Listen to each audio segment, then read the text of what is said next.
The Daily Show desk had survived 30 years of political chaos, presidential administrations, cultural crises, and moments so absurd that only comedy could process them adequately. Tonight felt different. MeghanMarkle sat across from Jon Stewart, and something about the studio energy suggested she'd prepared for the wrong interview. What she hadn't prepared for was someone who'd spent 30 years learning exactly how comedy could access truth faster than any other format. Jon opened warmly, called her appearance genuinely brave, said coming on a Monday night specifically, his night, the one that mattered, took something. He made it sound like a compliment. Meghan, cautiously composed, settled into the guest chair with practiced warmth. Then Jon asked about the UK trip she didn't fully make. What Meghan said made Jon's expression shift from warmth to something that had been waiting patiently for exactly this moment. What Jon said after that, still funny, still completely Jon Stewart, but building towards something that would be replayed on every entertainment platform by morning, would become the segment everyone discussed for days. Because 30 years had taught Jon Stewart one specific lesson. The funniest questions are always the most accurate ones. And tonight, MeghanMarkle was about to discover exactly what that meant. This is the interview that broke the internet. Subscribe now, hit that notification bell, and let's see what happened. Meghan arrived with her usual entourage, settling into the guest chair with practiced warmth. MeghanMarkle, Monday night, welcome. I want to say genuinely, this is brave. Coming on specifically this show, specifically this week, after the past month. That takes something. Meghan's smile was measured. I believe in genuine dialogue with different audiences. Different audiences, yes. Let's see how genuine the dialogue gets. I'm hopeful. I want to start with something that genuinely puzzles me, Jon said, leaning back with deceptive casualness. The UK trip, July. Harry goes, the children go. There's a Highgrove reunion with the king. Genuinely significant, genuinely positive. You went too, apparently, though the initial reporting suggested you might not. Help me reconstruct the timeline because it got confusing. Meghan's expression was controlled. We traveled as a family, which was always the intention. Always the intention, yet sources close to you described it as quite stressful, and one description from a sympathetic biographer used the word nightmare. Both your team and the palace gave conflicting accounts of the accommodation situation. What was the actual sequence of events? Security logistics required adjustment throughout. Adjustment. That's a good word. I use it when I'm avoiding specificity. What specifically adjusted? Because from outside it looks like something went sideways, and then everyone managed the story differently afterward. Every complex international trip involves real-time decisions. Real-time decisions that became public disputes between your office and Buckingham Palace. Those disputes don't usually happen when real-time decisions go smoothly. The children, Jon continued, his tone shifting slightly but the curiosity remaining constant. They went to Highgrove. They met their grandfather, the king, apparently for the first time properly in years. That's genuinely wonderful news. But the meeting was completely secret. No advance notice, no photographs, no confirmation until afterward. Why? We protect our children's private moments. You've done Netflix documentaries about private moments. You've described moments in documentaries that most parents would consider extremely private. What made this specific meeting require a level of secrecy you haven't applied to previous family content? The children's emotional well-being required discretion. Meeting your grandfather is emotionally complex enough to require operational secrecy? That's an interesting framing for what most families would describe as a nice visit. Meghan grabbed her water. Every family manages significant transitions differently. Transitions from 4 years of absence to a private meeting? Yes. But why secret? Unless something about the meeting itself required management beyond typical privacy protection. Let me ask something I've been genuinely curious about, Jon said. Your husband has made several visits to the UK over the past few years. Some solo, some with the children, now this one with everyone. The security situation that previously prevented family visits seems to have resolved, partly. What actually changed?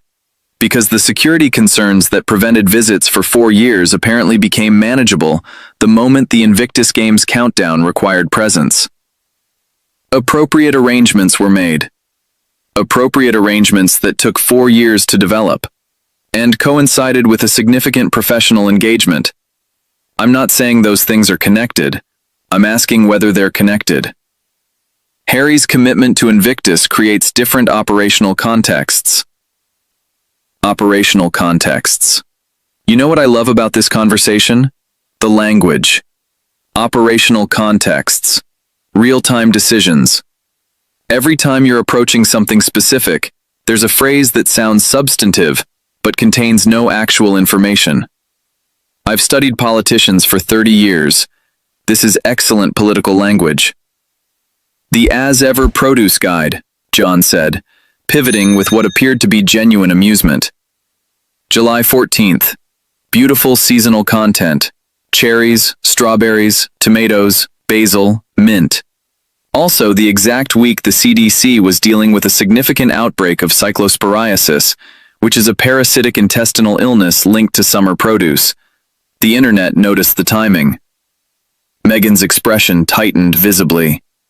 I don't monitor every CDC health bulletin before posting seasonal content. Nobody expects real-time CDC coordination for lifestyle content, but your brand is built on intentionality, seasonal awareness, living thoughtfully. The gap between the brand premise and a produce guide during a produce-linked parasite outbreak is something I couldn't not notice. That connection is completely unfair. It's documented. The CDC bulletin is public. The post is public. The dates are public. I'm not connecting things that weren't connected. They were already connected by the calendar. The context was entirely different. The context is literally the same week on the same calendar. I've been doing this long enough to know that calendar-based irony doesn't require interpretation. It just requires reading. The Daytime Emmy nomination, Jon continued, with love Meghan got nominated for Outstanding Lifestyle Program. Congratulations, genuinely. But reports also describe Netflix sources saying the relationship is essentially finished. Those two things exist simultaneously. How? Recognition from the Television Academy is meaningful regardless of business dynamics. It's meaningful and also somewhat confusing. The show that's apparently ending its Netflix relationship gets an Emmy nomination. Is there a category for generated significant industry conversation despite commercial trajectory? Creative success and commercial performance are different metrics. Sure, but most people running a lifestyle brand would describe them as related metrics. Creative success that doesn't produce commercial success is usually called something other than success. You're reducing complex creative work to purely commercial terms. I'm asking how success and failure exist simultaneously for the same project. That's not reductive, that's a genuine question about how you're defining both words. Let's talk about what I'll call the staff situation, Jon said, his tone growing more direct. Reports of significant turnover at Archewell, multiple departures, specific descriptions of difficult working conditions. This has been reported consistently across different sources over several years. What's your explanation for the pattern? Every organization experiences natural staffing transitions. 18 people isn't natural transition. That's a number. Organizations that describe their working environment as excellent don't generate this specific volume of consistent, similar reporting from independent sources. What's actually happening internally? You're presenting incomplete reporting as established fact. I'm presenting consistent reporting from multiple independent sources over multiple years as a documented pattern. Those are different things, and I think you know they're different things. Media narratives develop momentum regardless of accuracy. Media narratives that are specifically inaccurate get corrected, legally or otherwise. You've demonstrated willingness to pursue legal remedies when you believe reporting is inaccurate. The staff reporting has generated no legal challenges. What does that suggest? I want to ask about Harry specifically, Jon said, shifting terrain. Sources sympathetic to you described the July trip as quite stressful. The palace accommodation situation became public in a way that seemed to catch everyone off guard. You've described wanting family reconciliation. From your perspective, what actually went wrong during this trip? Complex family situations involve unexpected elements. Every family trip involves unexpected elements. Sources described yours specifically as stressful in a way that suggested something beyond unexpected logistics. What was the stress specifically? I won't characterize private family dynamics publicly. You've characterized private family dynamics publicly in extensive detail in other formats. The characterization exists at length and in print. What makes July 2026 specifically off-limits? We're in an ongoing process of family healing. Ongoing process. That's beautiful language. But it's been ongoing for years, and July went specifically sideways in ways your own sympathizers acknowledged. What does an ongoing process look like when a specific moment goes sideways?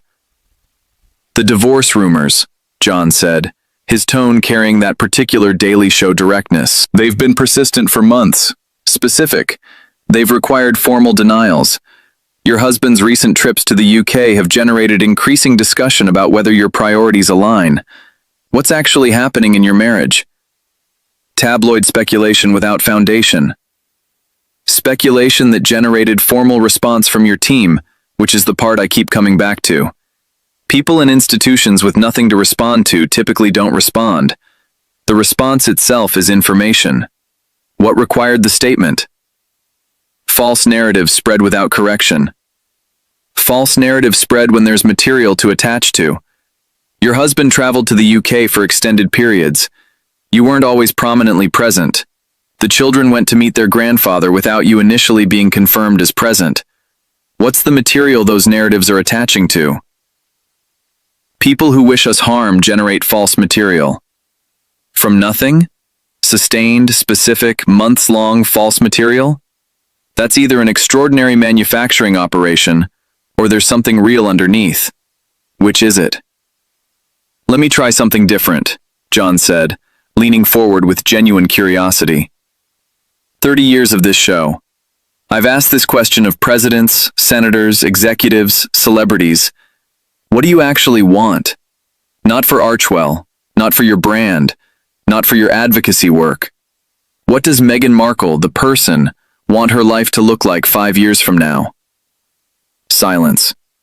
Meghan looked momentarily genuinely caught. The practiced composure flickered. My personal aspirations are... If the next word is private, I want to point out that you've shared personal aspirations in documentaries, books, and interviews at considerable length. What's different about this question? I focus on forward momentum rather than projection. Forward momentum toward what? That's the question. I can describe your complaints about where you've been in considerable detail. You've provided that material generously. I can't describe where you're trying to go, because that's the one thing you've never actually articulated. More silence. See, that's actually more revealing than anything else you've said tonight. Here's what I've been building toward, Jon said, his tone carrying genuine seriousness now underneath the habitual wit. I've watched your public story for years, and what I notice is that it has remarkable descriptive detail about everything that was wrong: the institution, the family, the media, the racism, the neglect, all of it detailed extensively. What it doesn't have is a clear vision of what you're building toward. We're building systemic change through... Systemic change is a process description, not a destination. Where does the road go? What does the destination look like? When Archwell succeeds, what exists that didn't exist before? When the advocacy works, what's different? I've asked this of politicians who couldn't answer it, and it's always the most revealing inability. Change takes time to articulate. Change you've been pursuing for years in a very public way. If you can't articulate the destination after this much time in public, either the destination doesn't exist yet, or something else is happening. You've used this show as a platform to reach different audiences, Meghan said, her composure cracking into something more confrontational. What you're doing is using me as content for political comedy. Jon's expression remained genuinely warm but entirely unmoved. I'm using documented events and your own public statements as material for questions you're not answering. That's not using you as content. That's doing journalism with a joke attached. The jokes are there because this is a comedy show. The questions are there because the questions exist independently of whether I ask them. Your framing is designed to humiliate. My framing is designed to be accurate and entertaining simultaneously. If the accuracy feels humiliating, that's worth examining, but it's not about my framing. You're doing exactly what every other host does, treating my life as entertainment. Your life generates entertainment because you've made it extensively public in entertainment formats. You've done this deliberately and profitably. The entertainment industry responding to entertainment content isn't a betrayal. It's the logical consequence of the choices you made. This interview has become hostile, Meghan said, standing up slightly. This interview has become specific, Jon said, entirely calm. You're conflating the two. Hostile would be personal attacks or fabrication. Specific means asking about documented events you're not explaining satisfactorily. The UK trip. The produce guide. The Emmy nomination paired with the Netflix situation. The staff departures. The marriage speculation. The inability to describe what you're building toward. Those are specific questions, not hostile ones. I came here expecting genuine dialogue. You've had genuine dialogue. Genuine dialogue includes questions you can't answer with talking points. That's what makes it genuine rather than managed. You're not interested in understanding. You're interested in catching me. I'm interested in understanding, which is why I keep asking the same questions in different ways, hoping the answer changes. It hasn't yet. That's not me not being interested. That's you not providing the understanding I'm looking for. Meghan grabbed her purse with the deliberateness of someone who'd made a decision. This show exploits people. This show asks people questions they'd rather not answer. Those are very different activities. Exploitation involves taking something from someone. Questions involve inviting someone to provide something. You've provided very little tonight. That's not exploitation. That's an unsuccessful invitation. History will judge what happened here. History will have good documentation of this specific period of your public life. The produce guide timing. The Emmy nomination for the show that's apparently ending. The UK trip that your sympathizers described as stressful. The ongoing marriage speculation. The staff pattern. The inability to describe a destination for all this effort. History will have all of that. He paused. History will also have this conversation, which was an opportunity to address those things directly and clearly. That opportunity is leaving with you. Meghan moved toward the exit. I genuinely hoped tonight would go differently, Jon said, his tone carrying something honest underneath the wit. Not because I expected you to be comfortable. Discomfort is fine. I've made senators uncomfortable. I've made presidents uncomfortable. Discomfort is sometimes what accuracy produces. I hoped you'd stay in the discomfort long enough to say something real. Meghan paused at the studio door. You're not interested in something real. You're interested in something usable. Real things are usable. That's actually not the conflict you think it is. The most usable moments on this show have always been the most honest ones. The things that go viral from this desk are the things that are both true and clear. I was offering you the chance to be both. Meghan left. The studio door closed. The audience sat in the particular silence that follows something they hadn't expected. Jon turned to face them. Okay, let me be clear about a few things, he straightened. Everything I asked tonight was based on documented events or her own public statements. The UK trip timeline is documented. The palace accommodation situation is documented. The produce guide timing is documented. The Emmy nomination paired with the Netflix situation is documented. The staff patterns are documented. The marriage speculation, which has generated formal denial responses, is documented. He paused. What I couldn't get documented was anything about where she's going. Every question about destination produced a description of process. Every question about what success looks like produced language about systemic change. Every question about what she personally wants produced strategic deflection. Here's what 30 years teaches you, Jon continued. When someone can describe their suffering in extraordinary, specific, emotional detail, and they can, at length, in multiple formats, but cannot describe what the positive version of their life looks like, that's a specific kind of stuck. The grievance has become load-bearing. Remove it and there's nothing structural left underneath. He looked at the camera. I don't say that to be cruel. I say it because I've watched politicians, executives, celebrities get stuck in exactly this way. The story of what wronged you becomes so central to your identity that the story of what you want becomes impossible to tell. Because wanting something positive requires risk, you might not get it, which creates new disappointment. Grievance is safer. It already happened. It can't be taken away. He managed a small, genuine smile. I was asking her to take a risk tonight, to say something real about what she's building toward. She wasn't ready for that.